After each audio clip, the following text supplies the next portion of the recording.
യേശു മിശിഹായ്ക്ക് സ്തുതിയായിരിക്കട്ടെ. പുതിയ പ്രതീക്ഷയിലേക്കുള്ള പ്രത്യാശയുടെ വാതിൽ തുറന്നു സ്നേഹവും നന്മയും സഹോദര്യവും കണ്ടെത്തുവാൻ നമ്മെ പ്രചോദിപ്പിക്കുന്ന ഒരു ക്രിസ്തുമസ് കൂടി വരവായിരിക്കുകയാണ്. ക്രിസ്തുമസ് വെറുമൊരു ആഘോഷമല്ല, അതൊരു അനുഭൂതിയാണ്. ദൈവം നമ്മോടൊപ്പമുള്ള അനുഭവം. ക്രിസ്തുമസ് സ്നേഹത്തിന്റെയും സാഹോദര്യത്തിന്റെയും ആഘോഷം കൂടിയാണ്.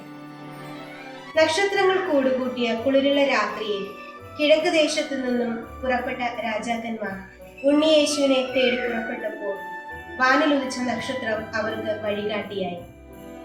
പുൽക്കൂടിന്റെ ചൂടേറ്റ് പിറന്ന ഉണ്ണിയേശുവിന് അവർ പൊന്നും മീറയും കുന്തിരിക്കവും കാഴ്ചവെച്ചു. 2000-ൽ പരം വർഷങ്ങൾക്ക് മുൻപ് ഉണ്ണിയേശുവിനെ കണ്ടെത്തിയവരാണ് ജ്ഞാനികൾ. എന്നാൽ ക്രിസ്ത്യാനികളിൽ ചിലരെങ്കിലും ഇന്നും യേശുവിനെ കണ്ടെത്താത്തവരാണ്. ഈ ക്രിസ്മസ് അവരുടെ ആന്തരിക നേത്രങ്ങളെ തുറക്കട്ടെ എന്ന് പ്രാർത്ഥിക്കുന്നു. നമ്മുടെ ഹൃദയങ്ങളിലേക്കും കുടുംബങ്ങളിലേക്കും ഉണ്ണിയേശുവിനെ നമുക്ക് വരവേൽക്കാം.